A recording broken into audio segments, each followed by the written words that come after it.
आइए आज हम स्टडी करेंगे लॉज ऑफ मोशन यानी गति के नियम। ये चैप्टर है हमारा एनसीईआरटी का। तो नीट में जो क्वेश्चन पूछे गए हैं उनकी हम लोग स्टडी करने जा रहे हैं। तो पहला क्वेश्चन है हमारा न्यूटन के फर्स्ट लॉ ऑफ मोशन से। कह रहा है physical independence of force is a consequence of. तो कह रहा है कि भौतिक स्वतंत्रता, इंडिपेंडेंस मतलब स्वतंत्रता, बल की भौतिक स्वतंत्रता को न्यूटन के किस नियम से संबंधित माना गया है। तो देखिए बल के बारे में न्यूटन के पहले नियम में जो बताया गया है उसमें ये बताया गया है कि कोई वस्तु यदि गतिमान है तो वो हमेशा गतिमान रहेगी, यदि कोई वस्तु स्थिर है तो वो हमेशा स्थिर रहेगी, जब तक कि कोई बाहरी बल उसकी स्थिति को परिवर्तित ना कर दे। तो कहने का मतलब ये है कि जो बाहरी बल है जो उस वस्तु की स्थिति को बदल रहा है वो स्वतंत्र है अपने आप में, वो स्थिति बदल भी सकता है और नहीं भी बदल सकता है, वो स्वतंत्र है। या दूसरे रूप में ये कहें कि फिजिकल इंडिपेंडेंस यानी भौतिक स्वतंत्रता का मतलब ये है कि कोई वस्तु है अगर उसके संपर्क में कोई चीज़ आ जाती है तो कहते हैं फिजिकल कांटेक्ट यानी भौतिक संपर्क। तो भौतिक संपर्क का मतलब है कि उसके टच में हो, तो टच में ही हो तभी बल लगे ऐसा जरूरी नहीं है। तो जब टच में नहीं होगा तो कहेंगे बल स्वतंत्र है, जब टच में होगा यानी संपर्क में होगा किसी पिंड के तो कहेंगे कि उसके संपर्क में है। तो स्वतंत्रता का मतलब कि बल तब भी लग सकता है जब वस्तु के संपर्क में ना हो बल तब भी। जैसे जितने चुंबकीय बल हैं, दो चुंबक अगर हम पास पास में रखें तो वो आपस में संपर्क में ना भी हो तब भी उनके बीच में बल लगता है। तो इसी को फिजिकल इंडिपेंडेंट यानी भौतिक स्वतंत्रता कहते हैं। तो भौतिक स्वतंत्रता, बल की जो भौतिक स्वतंत्रता है उसके बारे में न्यूटन के पहले नियम में हम लोग बात करते हैं। तो फर्स्ट का सी ऑप्शन हमारा करेक्ट हो जाएगा। तो यहाँ पर देखिए पहले का सी ऑप्शन हमारा करेक्ट है। Newton's first law of motion is related to physical independence of force, यानी फोर्स यानी बल की भौतिक स्वतंत्रता के बारे में हमारा न्यूटन का गति का पहला नियम जो है वो संबंधित है। अब क्वेश्चन नंबर 2 आ जाते हैं। तो क्वेश्चन नंबर 2 देखें न्यूटन के द्वितीय नियम से संबंधित है, सेकंड लॉज ऑफ न्यूटन से सेकंड लॉ ऑफ मोशन।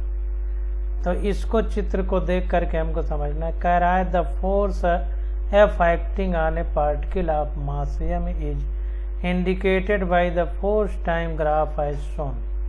तो कह रहा है कि किसी पिंड पर जिसका द्रव्यमान m है उस पर F बल लग रहा है और t समय तक लग रहा है। तो फोर्स टाइम यानी समय और बल के बीच जो ग्राफ है वो नीचे दर्शाया गया है।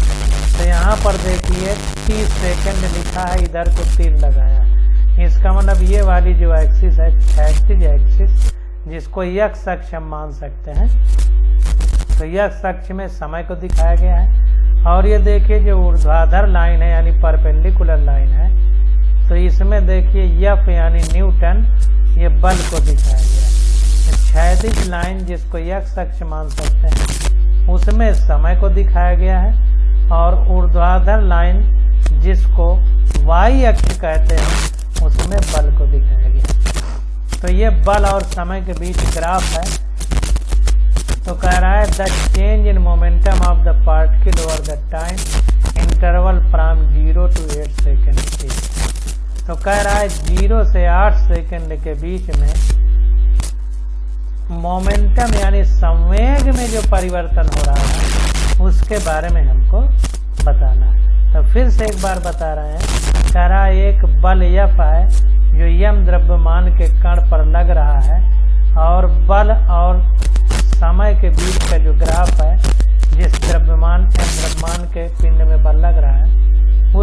ग्राफ में दर्शाया गया है, जिसमें x अक्ष में समय को और y अक्ष में बल को दर्शाया गया है। तो कह रहा है कि ग्राफ को देख करके 0 से 8 सेकंड के बीच में संवेग में परिवर्तन कितना हो रहा है, ये हमको बताना है।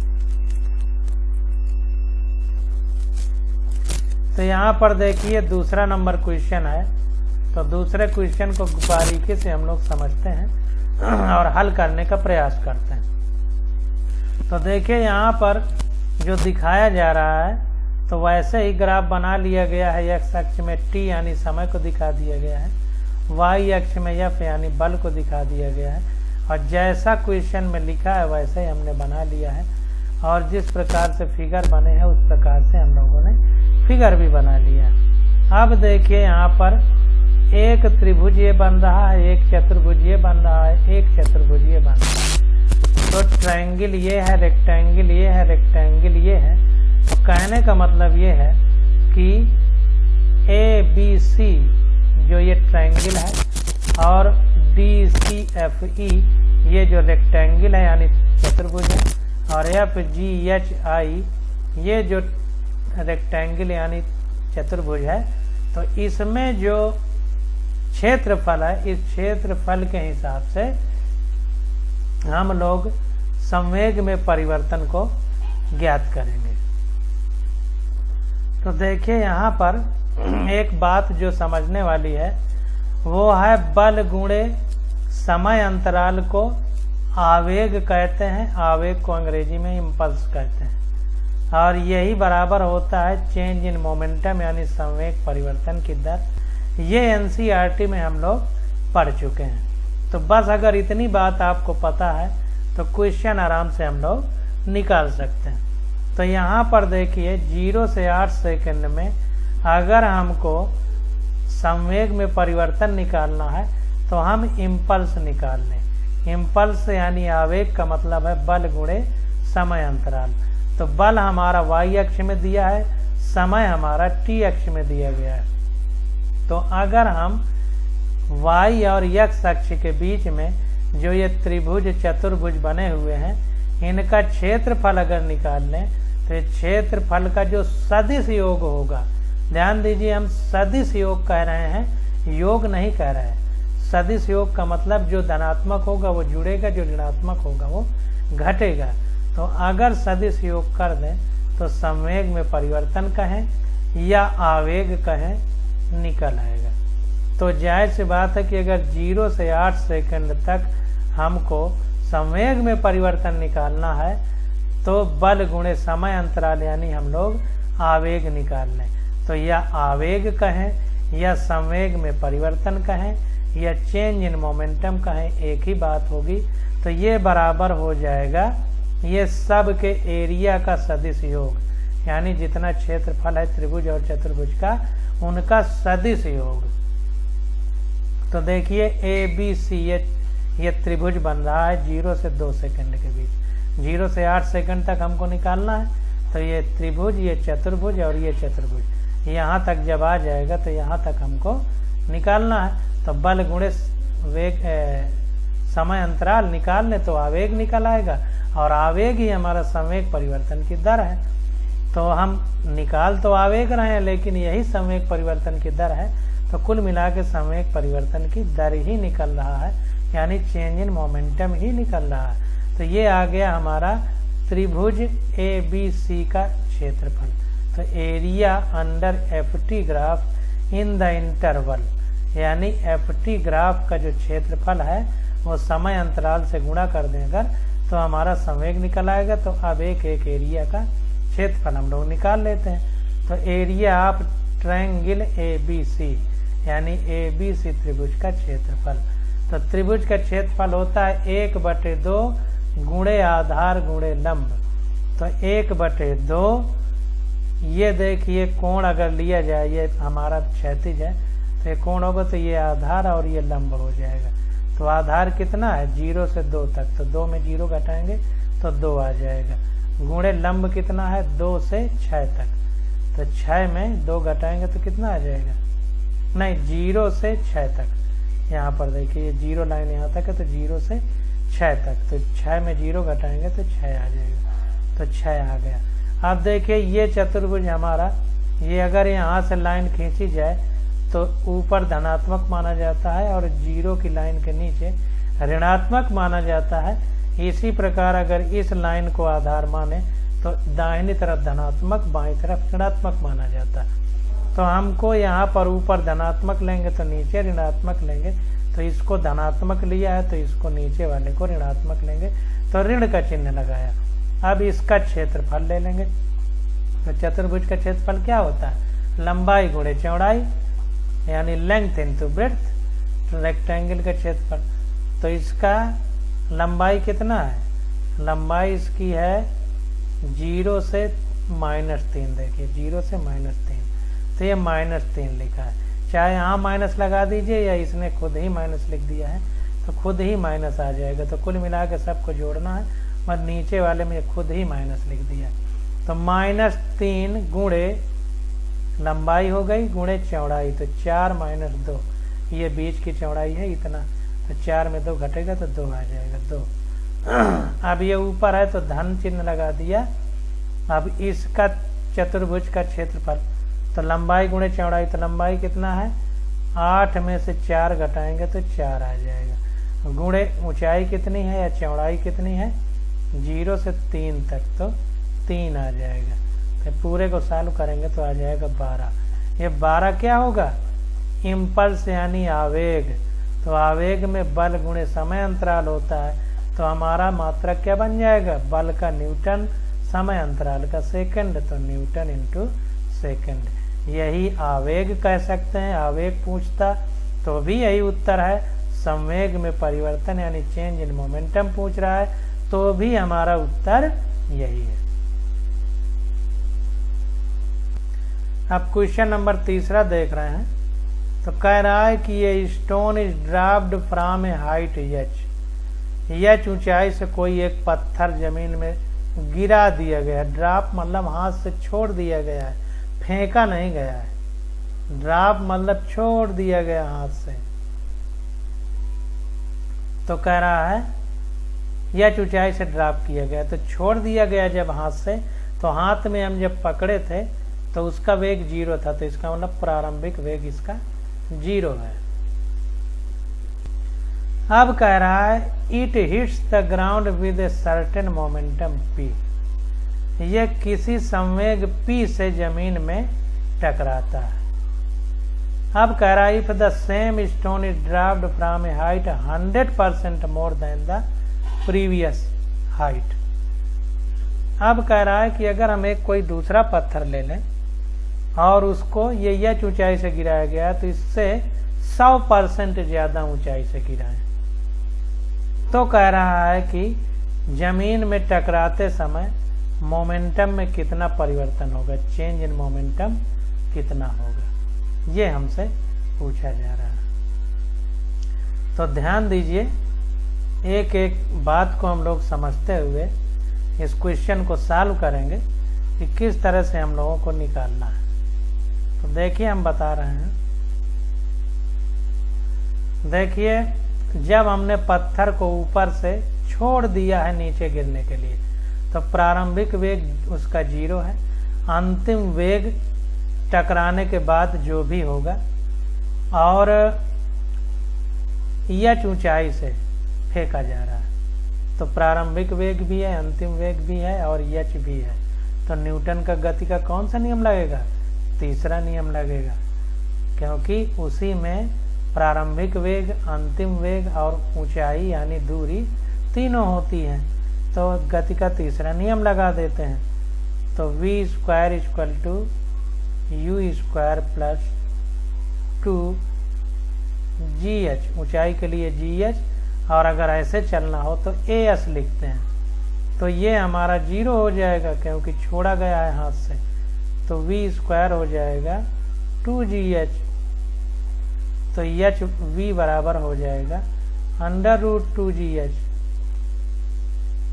अब देखिए संवेग बराबर होता है द्रव्यमान गुणे वेग, और वेग बराबर √2gh है। तो द्रव्यमान तो वैसे ही लिख दिया है और v की जगह √2gh लिख दिया गया। तो ये प्रारंभ में जो h ऊंचाई से पत्थर फेंका गया उसके लिए संवेग हो गया। अब जो 100% ज्यादा ऊंचाई से फेंका गया उसके लिए वेग क्या होगा, तो थोड़ा ध्यान से समझिए कि पहला वाला अब प्रतिशत में दे दिया है। प्रतिशत का मतलब 100, प्रतिशत मतलब प्रत्येक 100। तो इसका मतलब प्रारंभिक ऊंचाई जो पहला पत्थर फेंका गया उसको हम 100 मान लेते हैं। मान लीजिए 100 मीटर से फेंका गया, क्योंकि प्रतिशत में हमें तुलना करना। अब कह रहा है जो दूसरा पत्थर फेंका गया वो 100% ज्यादा ऊंचाई से फेंका गया है पहले पत्थर से। तो पहले पत्थर की ऊंचाई 100 है मान लिए, तो दूसरे पत्थर को 100% इससे ज्यादा ऊंचाई से फेंका गया। तो ये खुद 100 है और प्रत्येक 100 में 100 बढ़ा, तो 100 बढ़ा तो कितना हो गया 200। प्रत्येक 100 में 100 बढ़ा तो 200 हो गया, क्योंकि 100 + 100 तो 200। तो पहला पत्थर अगर 100 मीटर की ऊंचाई से फेंका गया तो दूसरा 200 मीटर की। तो पहला पत्थर अगर h मीटर की ऊंचाई से फेंका गया तो दूसरा 2h से, क्योंकि यहाँ पर 100 का 2 गुना 200 हो रहा है। तो हम अगर पहले की ऊंचाई h माने तो 2 गुना 2h होगा, तो दूसरे पत्थर की ऊंचाई क्या हो जाएगी 2h। तो सिर्फ h की जगह दूसरे पत्थर के लिए 2h रख देना। तो वही कह रहा है where m is the mass of the stone, यहाँ पर द्रव्यमान m है वो पत्थर का है। अब कह रहा है when the same stone is dropped from A height 2h। अब वही पत्थर को उससे 100% प्रारंभिक ऊंचाई से ज्यादा ऊंचाई से फेंका गया। तो प्रारंभिक अगर हम 100 मान लें तो 100 में 100 और तो 200 यानी 2h ऊंचाई से फेंका जाएगा। तो उसका संवेग कितना होगा, तो p = m √2gh की जगह 2h रख दिया। सॉल्व किया तो ये आ गया √2p। तो ये प्रारंभ वाले उसका संवेग हो गया। दोबारा जब 2h ऊंचाई से फेंका गया तो संवेग हो गया। अब देखिए हमसे 2h ऊंचाई से फेंके गए संवेग नहीं पूछ रहा, हमसे संवेग परिवर्तन की दर पूछ रहा है, और वो भी प्रतिशत में पूछ रहा है। आंसर प्रतिशत में दिया गया है। तो चेंज इन मोमेंटम अगर हमको निकालना है तो अंतिम संवेग माइनस प्रारंभिक संवेग अपान प्रारंभिक संवेग, और चूंकि प्रतिशत में निकालना है तो 100 का गुणा कर देंगे। तो अंतिम हमारा √2p - p अपान p हो गया इंटू प्रतिशत बदलना है तो 100 का गुणा कर दिए तो ये आ गया 41%। तो 3 का बी ऑप्शन हमारा करेक्ट हो जाएगा। अब क्वेश्चन नंबर 4 देखते हैं। कह रहा है body under the action of a force vector F = 6i cap - 8j cap + 10k cap. कह रहा है कि एक वस्तु है या एक पिंड है, उस पर एक जो है बल लगाया जा रहा है, जिसका परिमाण जो है, जिसका मात्रा जो है वो वेक्टर F = मतलब बल जो है वो लगाया जा रहा है। तो उसको व्यक्त किया गया है कि vector F = 6i cap - 8j cap + 10k cap है। तो कह रहा है एक्वायर्ड एन एक्सीलरेशन ऑफ 1 मीटर/सेकंड²। जब इतना बल लगा दिया गया उस पिंड पे तो उस पिंड का त्वरण कितना हो जाता है 1 मीटर/सेकंड²। तो कह रहा है the mass of this body must be. तो कह रहा है कि उस पिंड का द्रव्यमान कितना है, ये हमको निकालना है। बहुत ही आसान है, देके बता रहे हैं, बड़े आराम से निकलेगा। तो यहाँ पर देखिए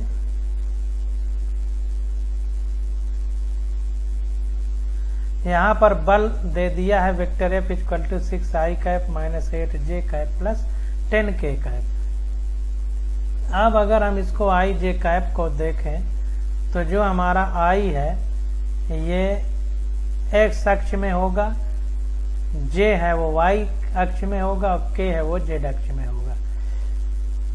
हमने जब आपको सदिश पढ़ाया था तो आपको बताया था कि x y z 3 अक्ष होंगी और तीनों एक दूसरे के लंबवत होंगी। तीनों एक दूसरे के लंबवत होंगी और सब एक दूसरे से 90 डिग्री का कोण बनाएंगी। तो जब सब एक दूसरे से 90 डिग्री का कोण बनाएंगी तो अगर 90 डिग्री का कोण बनाएंगी तो जो उनका परिणामी होगा मान लीजिए ये है, ये 90 डिग्री का कोण है, तो अगर एक वेक्टर ये है और एक वेक्टर ये है, इसका परिणामी निकालें तो हम लोग क्या करेंगे, डॉट डॉट करके के यहाँ तक लाएंगे और डॉट डॉट करके यहाँ तक लाएंगे, मतलब इसके समांतर यहाँ डॉट डॉट करेंगे, इसके समांतर यहाँ डॉट डॉट करेंगे, जहाँ पर ये डॉट डॉट काटेंगे उसको यहाँ से मिला देंगे, उसको यहाँ से मिला देंगे। जब इसको यहाँ से मिला देंगे तो कहेंगे कि यही हमारा परिणामी सदिश है, इन दोनों का परिणामी सदिश। तो ये दोनों के बीच में 90 डिग्री का कोण है, तो हम निकालते तो इस तरह है समांतर चतुर्भुज के नियम से। वैसे अगर देखा जाए तो निकालने का नियम ये है, अगर निकालने का नियम ये देखा जाए तो मान लो ये वेक्टर पहला वाला है, इस दिशा में एक वेक्टर है, तो इसको क्या करते हैं, इसके सिर पे रख देते हैं। मान लो ये वेक्टर का सिर है, तो इसके सिर पे इसको रख देते हैं, हेड ऑन पोजीशन, इसको हेड टू टेल बोलते हैं। Head to tail, head to tail मतलब पूंछ से सिर, पूंछ से सिर जोड़ते चले जाते हैं और कोण वही रखते हैं जितना कोण रहता है। तो ये पूंछ से सिर जब हमने जोड़ा तो हम इसको इस तरह इसके यहाँ से ये 90 डिग्री वाला वेक्टर ऐसे बना सकते हैं। ये 90 डिग्री का कोण हो गया। इस वेक्टर को उठा के यहाँ रख दिए। अब जो ये पहले वाले वेक्टर की पूंछ है, बाद वाले वेक्टर का सिर है, उसको मिला देते हैं। ऐसे हमने मिला दिया तो यही हमारा परिणामी सदिश होगा। देखिए इसकी दिशा और इसकी दिशा एक ही है, तो ये 90 डिग्री का कोण बना। तो जो परिणामी है ये क्या है, विकर्ण है, डायगोनल है। तो पाइथागोरस के नियम से कि दो भुजाओं का समांतर किसी समकोण त्रिभुज में दो छोटी भुजाओं का योग बड़ी भुजा के योग के स्क्वायर के बराबर होता है। इन दोनों का स्क्वायर करके अगर जोड़ें तो इसके स्क्वायर के बराबर होता है। लेकिन यहाँ पर तीन जगह 90 डिग्री का कोण है, तो तीनों का स्क्वायर करके अगर इसका स्क्वायर करें तो तीनों के स्क्वायर का जोड़ इसके परिणामी जो बल होगा उसके स्क्वायर के जोड़ के बराबर होगा। यहाँ दो है तो दो के स्क्वायर का जोड़। आपको पाइथागोरस प्रमेय तो अच्छे से पता होगी। मान लो ये ए है, ये बी है, ये सी है, तो सी का स्क्वायर बराबर ए का स्क्वायर प्लस बी का स्क्वायर, अगर ये कोण 90 डिग्री है तो अगर तीन होते तो ए का स्क्वायर प्लस बी का स्क्वायर प्लस और जो होता है उसका स्क्वायर। तो इसी प्रकार यहाँ पर एफ का स्क्वायर इक्वल टू ए का स्क्वायर प्लस बी का स्क्वायर प्लस सी का स्क्वायर, क्योंकि 3 बार 90 डिग्री है। आई जे के एक्स वाई जेड तीन अक्षों में है और एक्स वाई जेड तीनों एक दूसरे से 90 डिग्री का कोण बनाती हैं, तो तीनों में पाइथागोरस प्रमेय लग जाएगा। तो तीनों का स्क्वायर परिणामी के स्क्वायर के बराबर होगा। तो परिणामी का स्क्वायर इक्वल टू एक्स अक्ष वाली भुजा का स्क्वायर प्लस वाई अक्ष वाली भुजा का स्क्वायर प्लस जेड अक्ष वाली भुजा का स्क्वायर। तो एक्स अक्ष में 6 है तो 6 का स्क्वायर 36, 8 का स्क्वायर 64, 10 का स्क्वायर 100। तो इसका हमने जब इसका स्क्वायर हटाया तो रूट आ गया, तो आ गया √200 बराबर 10√2 न्यूटन। अब देखिए ये बल आ गया, ये बल आ गया। अब हमको क्वेश्चन में त्वरण दिया है कि इस बल के लगाने पे उस पिंड का त्वरण 1 मीटर पर सेकंड स्क्वायर हो जाता है। तो मास कितना होगा, तो बल F बराबर यमे होता है, तो यम बराबर F अपान ए हो जाएगा। F हमारा इतना है, ए इतना है, तो F में ए का भाग दे दिए तो 10√2 किलोग्राम आ गया। इस प्रकार से हम लोग क्वेश्चन सॉल्व करेंगे। तो इस प्रकार से क्वेश्चन का ये सी ऑप्शन हमारा करेक्ट हो गया। जो भी हो आप देख लीजिए।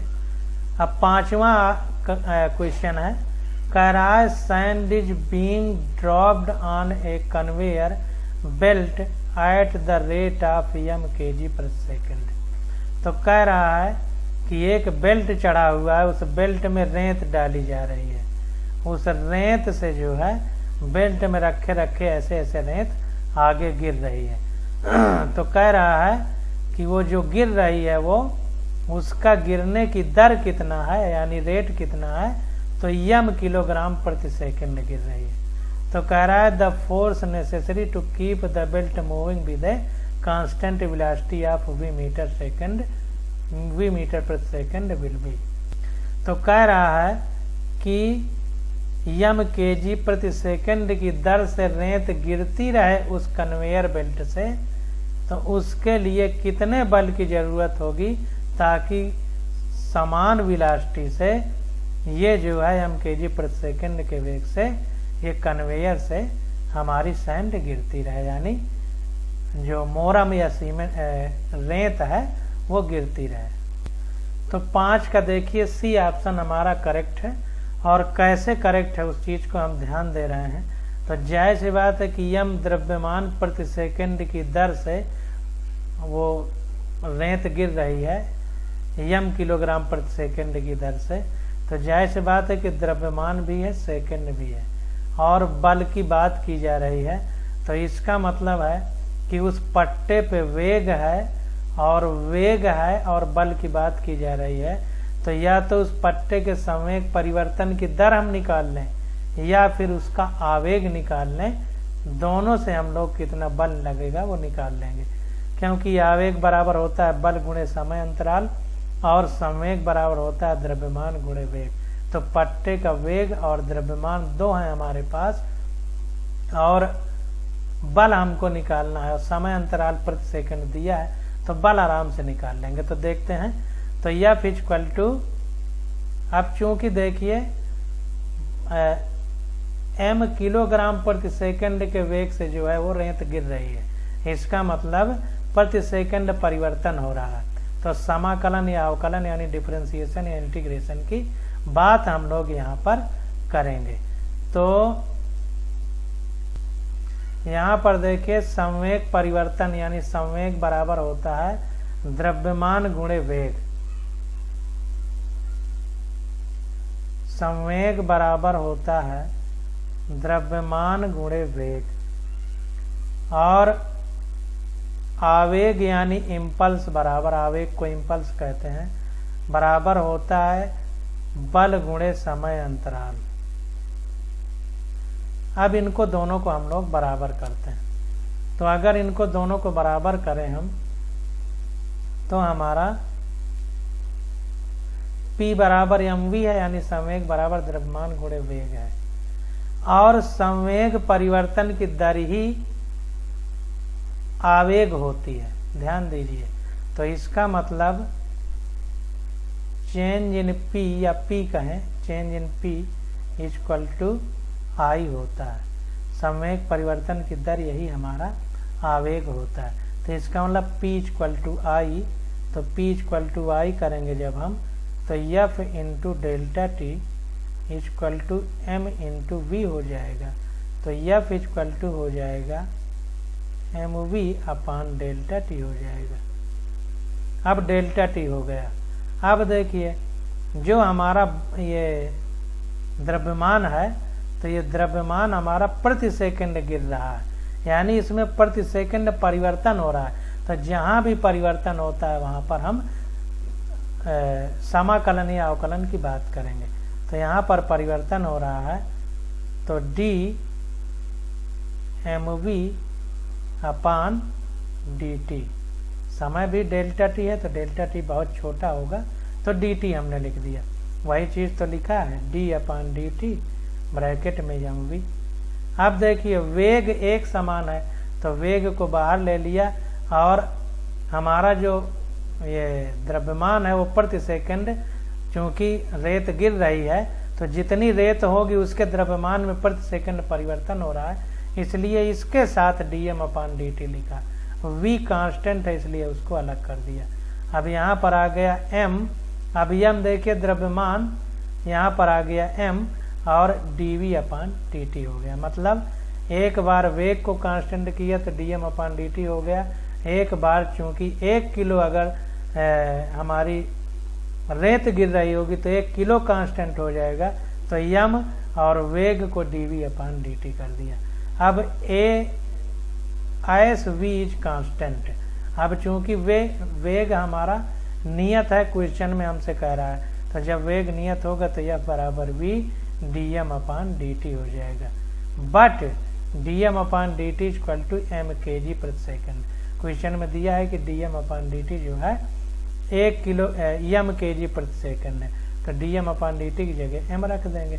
तो to keep the conveyor belt moving at v metre per second, v metre प्रति सेकंड के नियत चाल से या नियत वेग से चूंकि कन्वेयर का बेल्ट चल रहा है, तो इसलिए उसको कांस्टेंट कर दिए v, और रेत हमारी m kg प्रति सेकंड के वेग से गिर रही है, तो यहाँ पर परिवर्तन के लिए dm है, और प्रति सेकंड के लिए यहाँ पर समय के परिवर्तन के लिए dt है। लेकिन इस dm/dt यानी परिवर्तन को क्वेश्चन में m kg प्रति सेकंड खुद ही दिया गया है, तो इस पूरे की जगह m हो जाएगा। तो जब पूरे की जगह m लिखेंगे तो v इंटू m हो जाएगा। तो ये f हमको कितना जरूरत पड़ेगी, v इंटू m न्यूटन। तो 5 का C हमारा ऑप्शन करेक्ट हो जाएगा।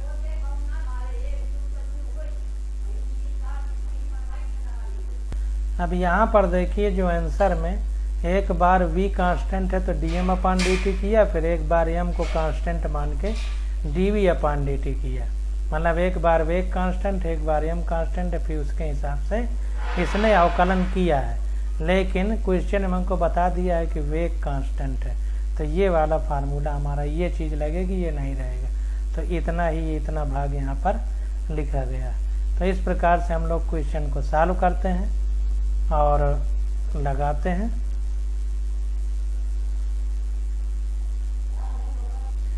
पांच क्वेश्चन हम लोगों ने आज किए। अब 6वें क्वेश्चन से हम लोग अगले लेक्चर में स्टडी करेंगे। आज बस यहीं तक।